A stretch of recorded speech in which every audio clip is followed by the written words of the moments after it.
Hi guys, I'm Tom. This isn't the bunker, this is my house because it's a freezing time in the UK, and this is the first traveller journal of 2023.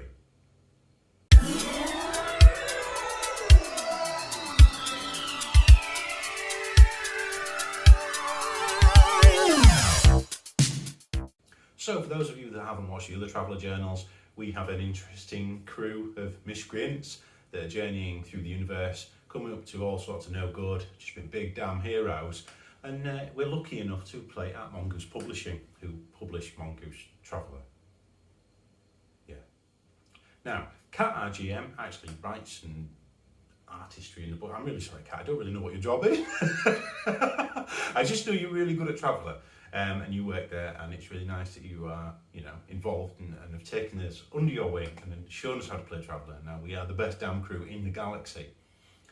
Maybe not, but you get the idea. So this is my old rule book. I need to update it still. I just haven't got around to it because I see all the real fancy books that are on the shelves there and I buy those instead.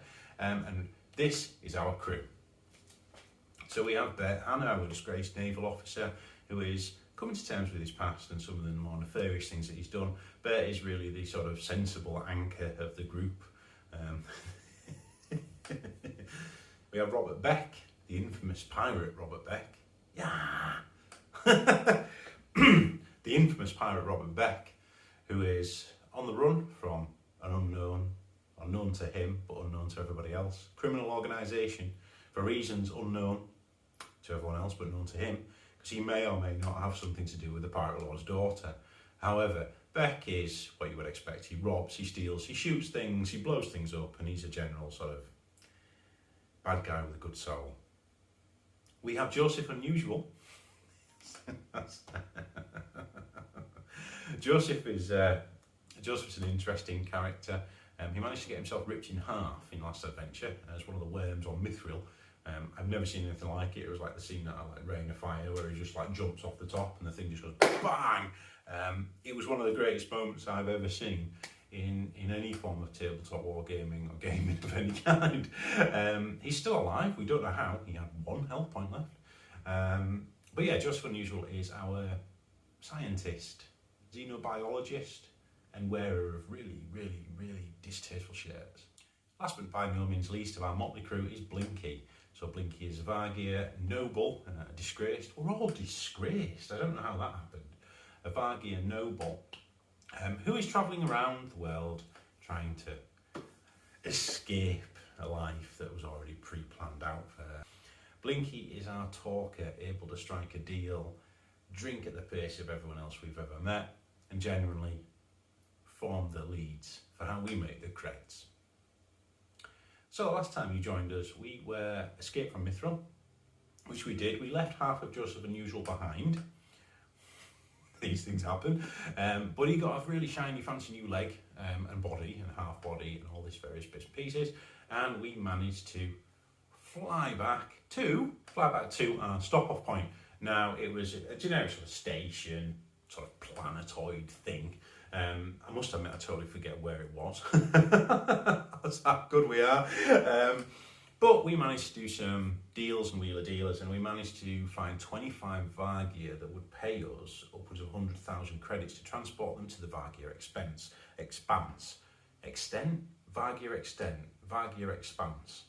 which was 25 jumps away. That's a long time in Traveller World. That's like half a year to get there, on our ship anyway.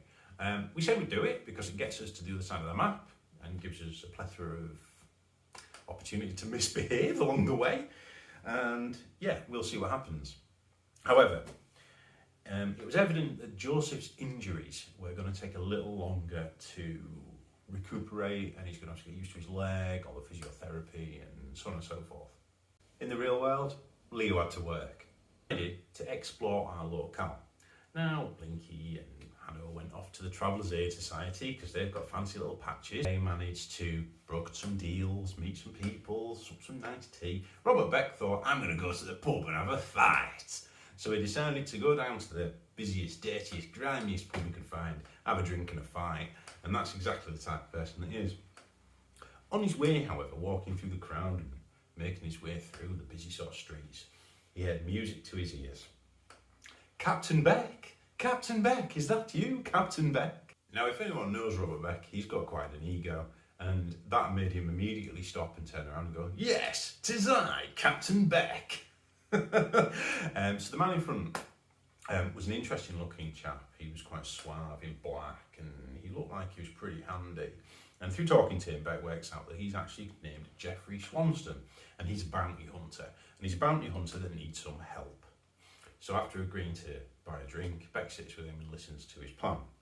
And he reels out all the bounty chips and all the pucks and this bounty on this guy and this bounty on that guy and this bounty on that guy and this bounty on that guy and which ones would you like and so on and so forth.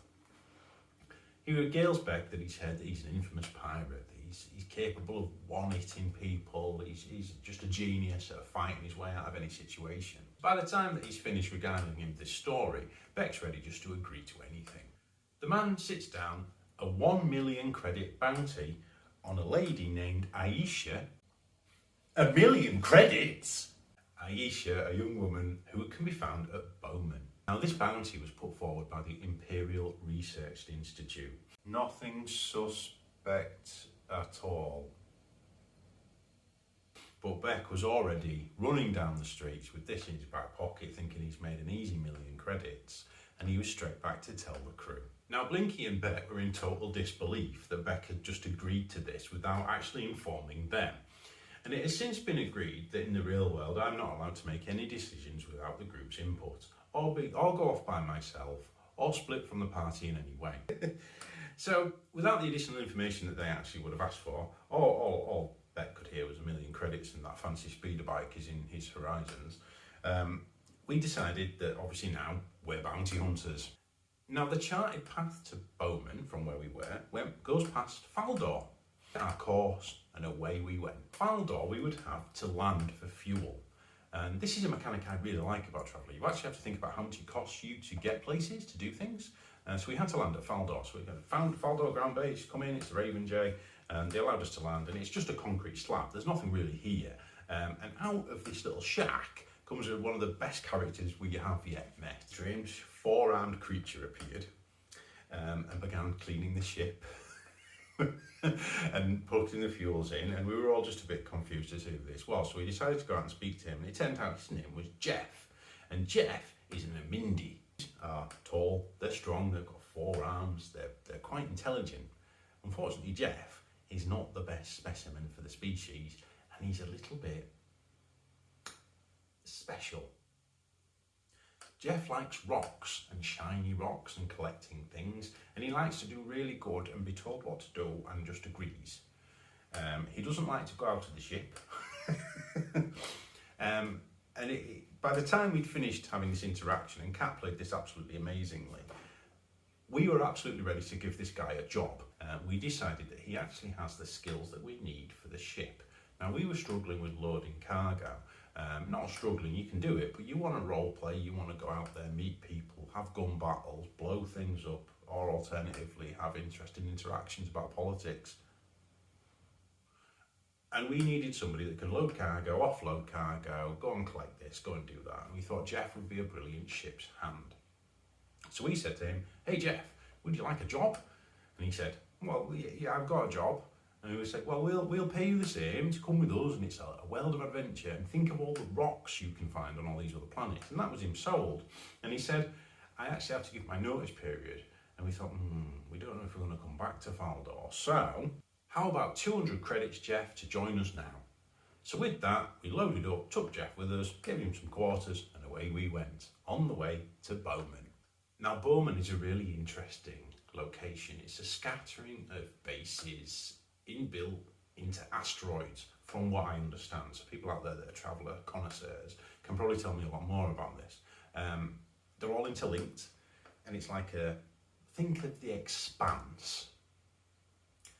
So if you think of things that would match this, think about like the belt in the expanse, belters, so on and so forth. It's like that sort of culture. Now, we landed, made port, and the first rule in any form of bounty hunting is find the passenger logs. We found out where the look-like building was, talked our way in, joined the orderly queue, went to the front of the queue, and we had our first interaction with a pencil pusher in a sci-fi setting. Now, all the administrators are always the same. They only react to one thing: justice, accuracy, and the honour of serving. No credits. After a 1,000 credit bribe, we accessed the security logs and we were looking for our mark. So we were looking for this girl. We had a rough discussion, we had an image of her, and all we knew was that she arrived at Bowman. After a few good rolls and a few good bit of role play, we discovered that she'd arrived about 5 days ago. Arrived on a passenger vessel named, and bear with me, I've had to write this down, the Amarinthian. She'd arrived on a passenger vessel named the Amarinthian, and she'd given a fake name, Jennifer. Now, armed with this information, we could track her through Bowman as to where her movements went and where she was going. And we did this, getting a few more rolls, a few more tech rolls. We managed to find out the path as to where she was. And that was at a hotel named the Neon Knights. Once we knew where she was, it was time to go. Cue the badass walk segment.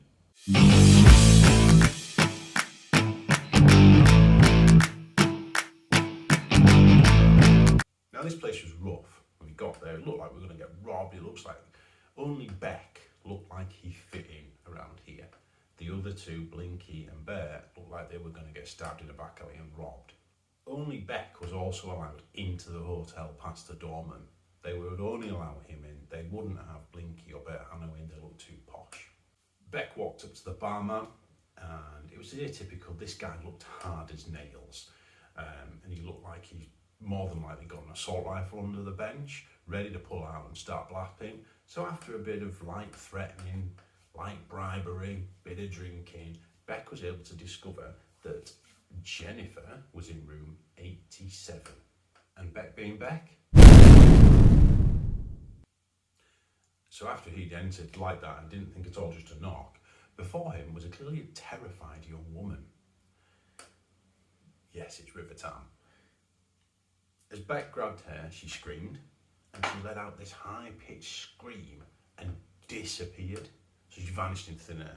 Beck went full tumbling, took a bit of damage, and was very sort of discombobulated. She's a teleporter? While this was happening, Blinky and Bear had been working their way up along the outside, the fire escapes, the ledges, the ladders, so on and so forth, to try and sort of get in the building without being found. And while they were working up, they heard this loud crackling snap noise out of the air that had come from the roof. So everyone converged on the roof. Beck came up the internal stepway. Blinky and Bear Hanno came up the side, and this girl's on the roof, terrified, and she's backing towards the edge. And it was quite clear that this was going to be one situation or another. And now, so everybody knows, she's obviously quite a powerful scion. A psionics is like telepathic ability in Traveller, and they can actually, yes, she can teleport, but she could actually probably harm us or teleport us. So we were actually quite concerned that she's a very powerful adversary at this point, and it was getting clear that we needed to have a plan.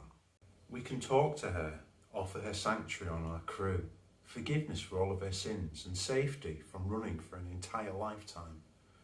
She may be really useful to us in the future. Or we can just grab her again. So obviously that didn't work. With a crack in the air, she teleported again and she was gone.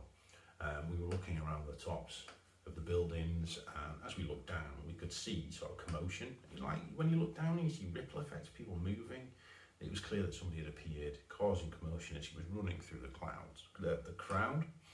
So, guns akimbo, let's follow her. We pursued her through the dense crowd, knocking people aside, saying, out the way, bounty hunters on official business, and all this sort of thing.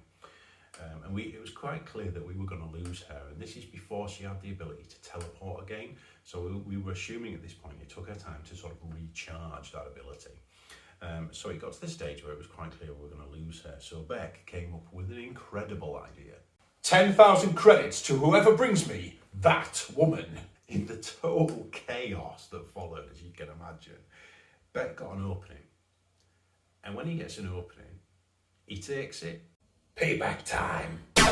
Now this shot was so good, It went straight through her shoulder, but caused so much damage because Beck uses one-shot pistols, which essentially are firing a shotgun cartridge at a reasonable distance, and they do quite a lot of damage. Now, damage in Traveller, if you're running 4D or 3D6 damage, that's enough to kill people.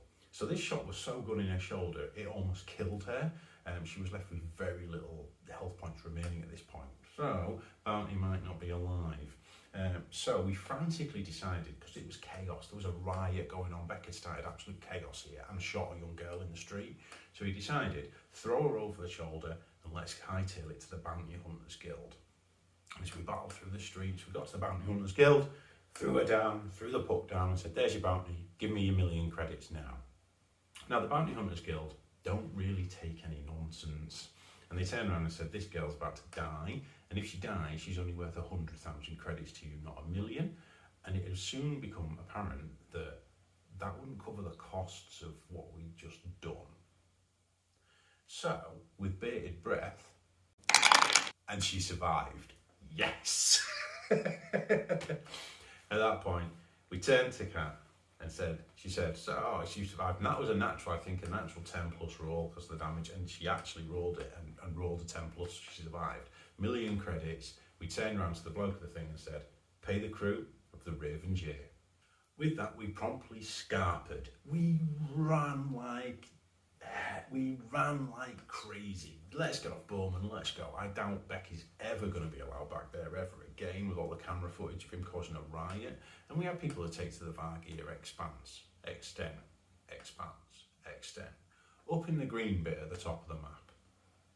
Now, we decided once we were on there, we had enough supplies, we had Jeff. Jeff can achieve anything. And we were going to go and we were going to fast forward time just to get to the Vargir Expanse and totally change our game space to somewhere a vast distance away. During that time, we trained and Beck started teaching people how to fly the ship. So now both Blinky and Berhano can pilot the ship. Not to the same level as Beck, but it means that we have got that ability. If Beck gets killed or injured or has to be left behind, they can still fly the ship. So we started to sort of skill share, so to speak. Beck learned how to drive, so we could pilot a small vehicle because he is getting a jet bike. And you know, the plans are in place to better ourselves and our crew and our dynamic, and we sort of worked on the ship a little bit and so on and so forth. As we got all the way over there, we dropped the Vargir off on the very first planet we could find in this expanse of Vargir world. And we made an ally there who was so thankful that we'd helped him, and his name was Vananalgulan. So that leaves us in a totally new aerospace where Beck hasn't killed anybody yet, or anybody knows the Raven J and won't let them dock. And it allows us to continue our adventures, gather new members of the party, which we'll talk about next time, and keep flying. And there we go, everyone. Thank you very much for watching. That's our latest Traveller Journal. So it was an interesting session. So obviously Leo couldn't make it, so there was only the three of us, and Kat sort of did it as a filler session because we didn't want to just miss a massive part of the story out. Next time, which is actually going to be tomorrow, I'll be making and filming and creating the next part of the Traveller Journal series, where we encounter a new player and add her to the crew. So yeah, do stay tuned and watch out for more to come. So until next time, stay safe, stay well, and keep wary, travellers.